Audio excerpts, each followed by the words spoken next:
Hi friends, అందరూ ఎలా అన్నారు? ఈ రెసిపీలో నేను మీకు చెప్పబోయేది ఏంటంటే, నేను ఇప్పుడు పానీపూరిలో పానీ ఉంటుంది కదా, అది తయారు చేశాను అనమాట.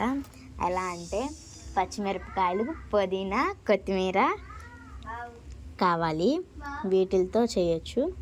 అలాగే కొంచెం చింతపండు కూడా.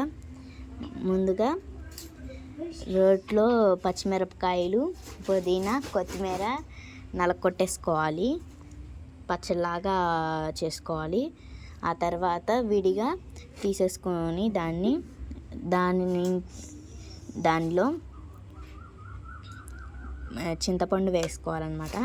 ఆ చింతపండు వేసుకొని దాన్ని కూడా బాగా నలకొట్టుకోవాలి కొంచెం మెత్తగా. అవి రెండింటినీ కలిపి ఒకసారి రుబ్బేసుకోవాలన్నమాట. ఆ తర్వాత దానిలో వాటర్ పోసుకుంటే సరిపోతుంది. ఇంత ఈజీగా పానీపూరిలో ఉండే పానీ రెడీ చేసేసుకోవచ్చు. మీ ఇష్టం. మీరు కొంచెం తక్కువగా నూరుకుంటే కొంచెం వడకట్టుకోవచ్చు. ఒకవేళ మెత్తగా నూరుకొని ఉంటే అలా వేసేసుకోవచ్చు. నేనైతే మెత్తగా నూరుకున్నాను అనమాట. ఇక్కడ ఇంకా వడగట్టుకోవాల్సిన అవసరం లేదు నాకు. బాయ్ ఫ్రెండ్స్, ఈ వీడియో మీకు నచ్చినట్లయితే లైక్, షేర్ అండ్ సబ్స్క్రైబ్ చేసుకోండి. బాయ్.